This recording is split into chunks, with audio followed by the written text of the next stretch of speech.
મિત્રો આજનો એક લાસ્ટ ક્વેશ્ચન છે તમને બધાને કે આપણે જે ઇન્ડિકેટર બિલ્ડઅપ થઈ રહ્યું છે પ્રાઇઝ એક્શનમાં, તો મને તમારા હેલ્પની જરૂર છે. તમે લોકો મને કહો કે માર્કેટની અંદર તમે આટલા ટાઈમથી સંકળાયેલા છો, તો 5 મિનિટ, 15 મિનિટ, 1 કલાક, 1 દિવસ અથવા તો 1 વીકની તમે જે કોઈ પણ કેન્ડલનું એનાલિસિસ કરી રહ્યા હોય અથવા તો પ્રાઇઝ એક્શનનું, તો આટલા સમયની અંદર માર્કેટમાં તમે શું ઓબ્ઝર્વેશન કરેલું છે?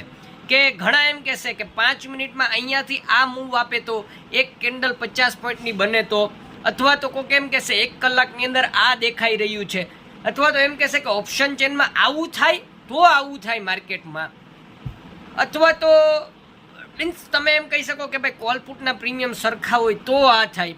ટૂંકમાં બધાનું કાંઈક એક અલગ ઓબ્ઝર્વેશન હોય. મારે જાણવું છે જેથી કરીને આપણે શાર્પ ઇન્ડિકેટર બનાવી શકીએ. તો પ્લીઝ કમેન્ટ કરો.